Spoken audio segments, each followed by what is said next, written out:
የሰው ልጆች በሚኖሩበት ስፍራ ሁሉ ከሰላም ቀጥሎ በህይወት ለመቆየት ከሚያስፈልጉ ወሳኝ ነገሮች አንዱ ጤንነት ነው። ጤናን ጠብቆ ለማስቀጠል ደግሞ የግልና የአካባቢ ንጽህናን በትኩረት መከታተልን ጨምሮ በርካታ የጥንቃቄ ተግባራትን ማከናወን የግድ ይላል። ሁሉም በሽታዎች የራሳቸው መንስኤ ቢኖራቸውም ቁጥራቸው ቀላል ያልሆኑ በሽታዎች ከሰው ወደ ሰው፣ ከእንስሳት ወደ ሰው በሰውነት ንክኪ፣ በላብ፣ በምራቅ፣ በደም እንዲሁም ጥንቃቄ በጎደለው ግብረ ስጋ ግንኙነት የሚተላለፉ ናቸው። እነኚህን በሽታዎችን ለመከላከል ለማህበረሰቡ በወቅቱ መረጃዎችን ማድረስ፣ በሽታው እንዳይዛመት ቅድመ ጥንቃቄዎችንና የመከላከል ስራዎችን መስራት ይገባል። እንዲሁም ደግሞ ስለ በሽታው ከጤና ባለሙያዎች የሚሰጡ ሕክምናዎችን በሚገባ ማግኘትና በሽታውን ለመከላከል የወጡ መመሪያዎችን መተግበር ያስፈልጋል።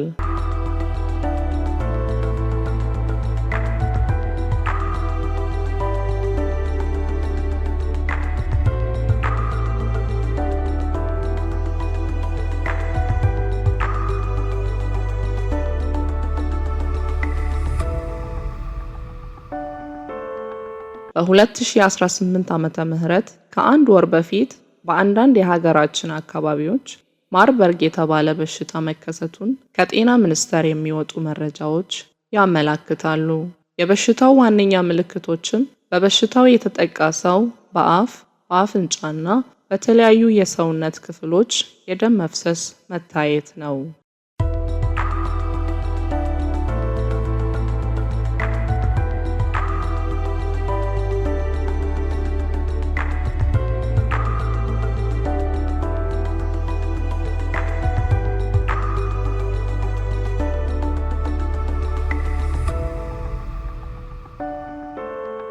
የማርበርግ በሽታ ስርጭትን ለመከላከል ራሱን የቻለ ግብረ ኃይል ተቋቁሞ የመመርመር፣ የመከላከልና የማከም ጥረት እየተደረገ ስለመሆኑ ጤና ሚኒስቴር በየቀናት ልዩነት ስለ በሽታው የሚያወጣቸው መግለጫዎች ያሳያሉ። በሽታውን ለመከላከል ማህበረሰቡ አስፈላጊውን ግንዛቤ በማግኘት ራስን፣ ቤተሰቡንና አካባቢውን የመጠበቅ ኃላፊነቱን መወጣት አለበት።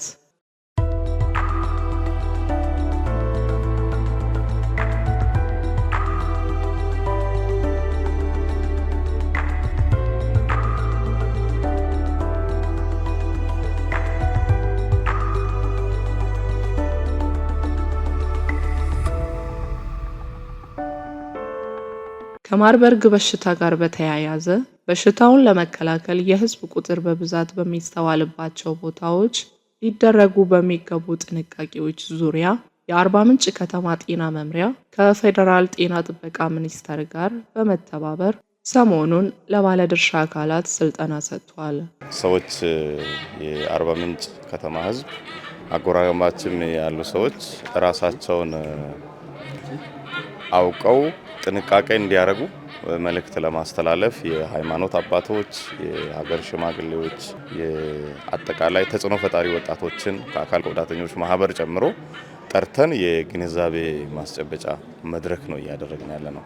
ስለዚህ በዚሁ ባገኘሁት አጋጣሚ ማስተላለፍ የሚፈልገው መልእክት ሰው ማርበርግ ቫይረስ ከተከሰተ በጣም ጥቂት ጊዜ ቢሆንም እያደረሰ ያለውን ተጽዕኖ እያየን ያለነው ነው። በጤና ሚኒስቴር ክልል ጤና ቢሮ ርብርብ አድርጎ ከፍተኛ ውጤት ማስመዝገብ ችለናል። እንደ ከተማም እኛ ሰፊ ስራዎችን እየሰራን ነው። ነገር ግን ማህበረሰቡ ራሱን መጠበቅ አለበት። ባለመጨባበጥ፣ ርቀት በመጠበቅ፣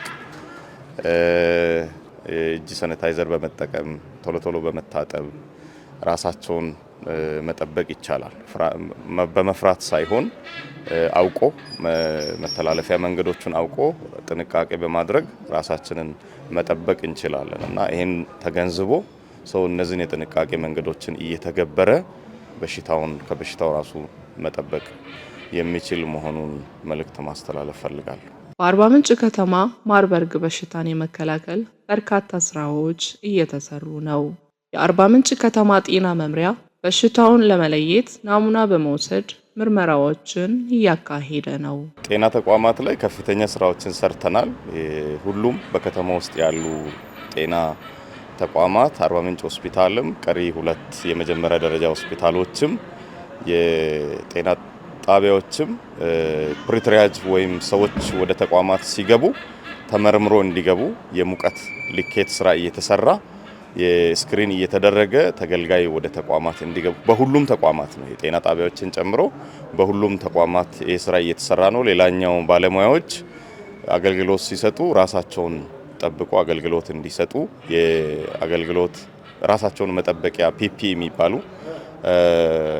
ማቴሪያሎችን በሰፊው ክልል ጤና ቢሮም ጤና ሚኒስቴርም አግዞ ከአጋሮች ጋር ሆነን እያስገባን ያለንበት ሁኔታ ነው ያለው። ስለዚህ በዚህ መልኩ ጤና ተቋማት መደበኛ ስራዎችንም ጥንቃቄ በተሞላ መልኩ የትኛውም ጤና ተቋም የግል ጤና ተቋማቶችን ጨምሮ በጥንቃቄ በተሞላ መልኩ አገልግሎት እየሰጡ ያሉበት ሁኔታ ነው ያለው። ስለዚህ ለስጋት የሚዳርገን ነገር የለም።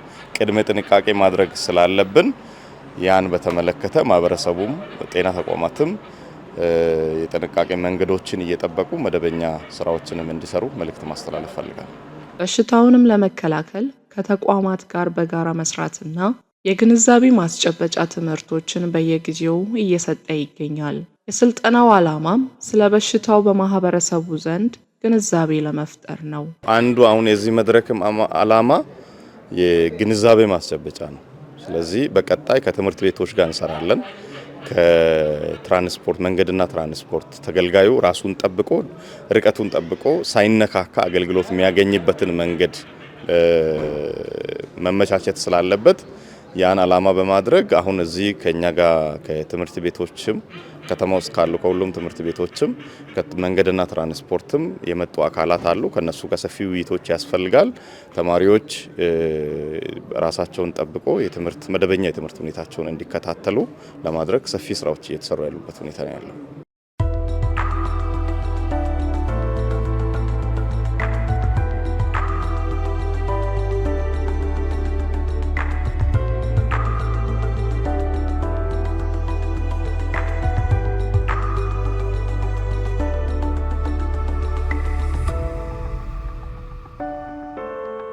በሽታውን ለመከላከል በአርባ ምንጭ ከተማ በርካታ ስራዎች እየተሰሩ ነው። ስለ ማርበርግ በሽታ አስከፊነት በአግባቡ በመረዳት ሁሉም ማህበረሰብ የበኩሉን ማድረግ ይጠበቅበታል። ይህንም አጠናክሮ ለማስቀጠል የማህበረሰብ ክፍል ጥንቃቄ ማድረግ ያስፈልጋል። እንደ ከተማ በእርግጥ በጣም አስጊ ነገሮች የሉንም። እንደ ሀገር ያው ጂንካ ከተማ ላይ ነው በሽታው የተከሰተው። በሽታው በጣም ጥንቃቄ የሚፈልግ ከባድ በሽታ ነው የሚለውን ነገር ማወቅ ያስፈልጋል። ስለዚህ የኛ ከተማም አሁን ካለው አኳያ ከጂንካ ከተማ ጋር በጣም አቅራቢያ ነው። በትራንስፖርት በተለያየ መንገድ ግንኙነት ያለበት ሁኔታ ስላለ ማህበረሰቡ ግንዛቤ ማድረግ አለበት። ከመንግስት አኳያ በተለይ ጤና ቢሮ ከጤና ሚኒስቴር ጋር የኛ ጤና መምሪያ በጋራ በመሆን አንዳንድ ዝግጅቶችን በጤና ተቋማት ለጤና ባለሙያዎች የስልጠና የመስጠት አጠቃላይ ዝግጅት ይሄ ነገር ቢከሰት በአጋጣሚ እንዴት አድርገን መከላከል አለብን የሚለው ጉዳዮችን ከተማ አስተዳደሩ ከንቲባው ሰብሳቢነት ኮሚቴ ተዋቅሮ ጥሩ ስራዎች እየተሰሩ ነው። ይሄ ግን በቂ አይደለም። ስለዚህ ማህበረሰቡን የማንቃት የማስተማር በደንብ ኃላፊነት ከኛም የሚፈልግ ስለሆነ በከተማ ደረጃ እንግዲህ ዛሬው ከጤና ሚኒስቴር ጋር በጋራ በመተባበር የሀገር ሽማግሌዎች፣ የሃይማኖት አባቶች፣ የትምህርት ተቋማት ርዕሰ መምህራን፣ ተጽዕኖ ፈጣሪ የሚባሉ ሰዎች ሌላ የጸጥታ አካላት ትራንስፖርት ኃላፊዎች አመራሮችም ጭምር እንዲገኙ ተደርጓል። እንግዲህ ይሄ እንዲገኙ የተፈለገበት ትልቁ ምክንያት አንዱ ሰው አሁን መጠንቀቅ አለበት። በቃ የበሽታው አስከፊነት ታወቃል። ስለዚህ ትራንስፖርት አካባቢ ላይ ትምህርት ቤቶች ላይ በጣም ሰው የሚበዛባቸው ተማሪዎች የሚበዙበት አካባቢ ላይ በንክኪ የሚተላለፍ ነው። ካልተነካካን ንክኪ ከሌለ በሽታው ለመከላከል በጣም ምቹ ነው። ስለዚህ ይሄንን በደንብ ግንዛቤ እንዲፈጠር በየአካባቢው ተጽዕኖ ፈጣሪዎችም ሰው ማህበረሰቡ በቂ ግንዛቤ እንዲያገኝ የማድረግ ስራ ነው የሚሰራውና በዛ ልክ ከተማ አስተዳደሩን በቂ ዝግጅት አድርጓል። ስለዚህ ይሄ የግንዛቤ ማስጨበጫው ፕሮግራም እየሰፋ የሚቀጥል ነው የሚሆነው። የጥንቃቄ መመሪያዎችን በአግባቡ ተግባራዊ በማድረግ በሽታውን የመከላከል ጥንቃቄ ማድረግ ያስፈልጋል።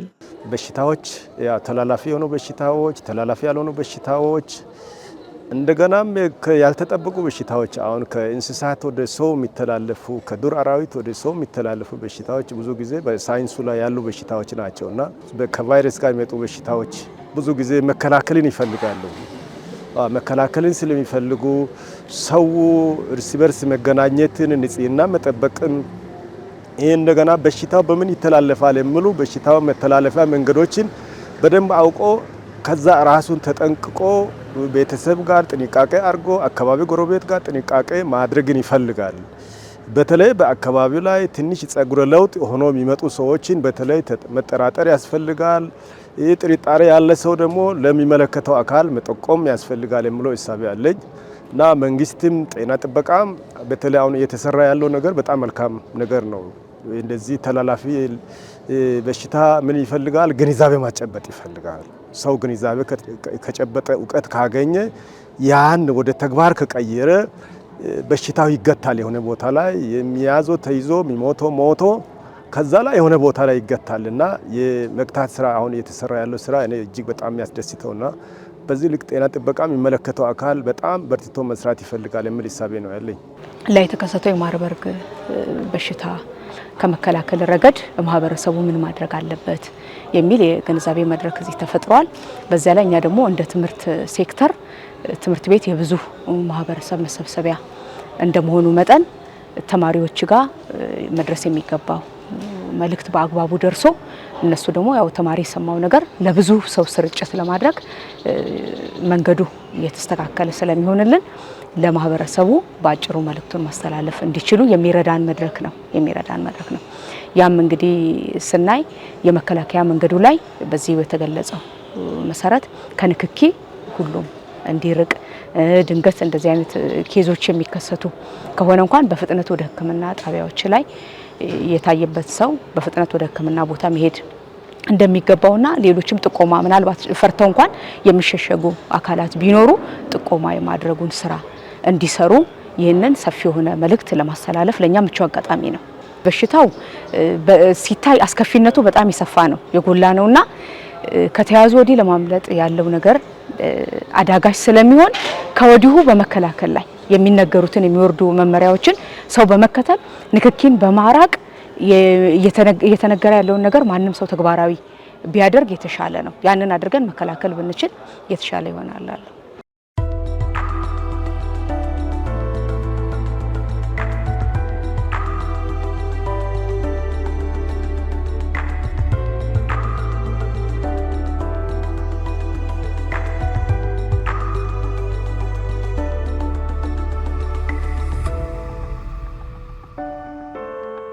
የማርበርግ በሽታ ከሚያስከትለው ጉዳት አንጻር መተላለፊያ መንገዶችን በመለየት ጥንቃቄና መከላከል ማድረግ ይገባል። እንዲሁም በሽታውን ለመከላከል የሚደረገውን ርብርብ ጥቆማ ከመስጠት ጀምሮ ተሳታፊ መሆን ከባለድርሻ አካላት ይጠበቃል። ስልጠናው የተሰጠው በማርበርግ ቫይረስ ዙሪያ ሲሆን ይሄ ቫይረስ በጣም አደገኛ መሆኑን ማህበረሰቡን ለማስጨበጥና ለምሳሌ ማህበረሰብ ብዙ ጊዜ የተለያዩ ፕሮግራሞችን ያደርጋል ወይም የተለያዩ ስብሰባዎችን ያደርጋል። እነዛ አካባቢ ላይ ማህበረሰቡ ከዚህ በሽታ ጋር ተያይዞ ምን አይነት ጥንቃቄ ማድረግ አለበት፣ ምን አይነት ቅድመ ዝግጅት ማድረግ አለበት እና በምን መንገድ ይሄ በሽታ እንዳይስፋፋ መከላከል ይችላል የሚለውን ሀሳብ ለማስጨበጥ ነው ይሄ ስልጠና የተካሄደውና በሽታ ለመከላከል ያ ኦሎሞስት ከዚህ ቀደም ከኮሮና ቫይረስ ጋር ተያይዞ የተሰጡ የማስጠንቀቂያ አሉና ከነዛ ጋር ተመሳሳይ ነው። ኦሎሞስት ለምሳሌ የአፍና የአፍንጫ መሸፈኛ ማስክ በማድረግ ራስን መከላከል ይቻላል። ርቀትን በመጠበቅ ሳኒታይዘርን ፕላስ ደግሞ ከዚህ በሽታ ከተያዘ ሰው ጋር ንክኪ ምንም አይነት ንክኪ ካለማድረግ ራስን መጠበቅ ይቻላል እና ሌላው ምንድነው ይሄ በሽታ ለምሳሌ በፈሳሽ ሊተላለፍ ይችላል። ለምሳሌ ሴክሹዋሊ ትራንስሚትድ ዲዚዝ እንደምንለው በግብረ ስጋ ግንኙነት ሊተላለፍ ይችላል። ማህበረሰቡም ስለ በሽታው ያለውን ግንዛቤ ይበልጥ በማስፋት የበሽታውን ምልክቶችን በሚገባ በማስተዋል ከፍተኛ ጥንቃቄ ማድረግ አለበት። ይሄ በሽታ እንግዲህ ሰው ማለት ራሱን መጠበቅ እንዳለበት ከዛ ባለፈ ደግሞ ያው እኛ ይሄ ሰርድ ወርልድ ካንትሪ ነው ባለውና ገና ማደግ ላይ ያለን አካባቢ ስለሆነ በጣም ጥንቃቄ ያስፈልጋል። ከዛ ባለፈ ደግሞ ሰው በየእምነቱ መጸለይ እንዳለበት ራሱን መጠበቅ እንዳለበት ለሌላው በማሰብ ራሱን መጠበቅ እንዳለበት ለምሳሌ ባለመጨባበጥ ባለመተቃቀፍ ራስን መጠበቅ እንደሚገባ ሌላውንም መጠበቅ እንደሚገባ ማሰብ መቻል አለበት። ለምሳሌ እኔ አንድን ሰው ከዚህ ቫይረስ ለመጠበቅ ሰላም አላልኩትም አልጨበጥኩትም ማለት ያን ሰውዬ መናቂ አይደለም ያን ሰውዬ ከዛ በሽታ መጠበቅ ነውና ማክበርም ጭምር ነውና ሰው በዚህ ልክ ተገንዝቦ ራሱን መጠበቅ መቻል አለበት የሚል ሐሳብ ነው ያለኝ እና ሰው ራሱን ለምሳሌ በእምነት ተቋማት ሊሆን ይችላል በትምህርት ቤቶች ሊሆን ይችላል በተለያዩ የማህበረሰብ የሚሰበሰብ አካባቢዎች ላይ ግንዛቤ መፍጠር ያስፈልጋል።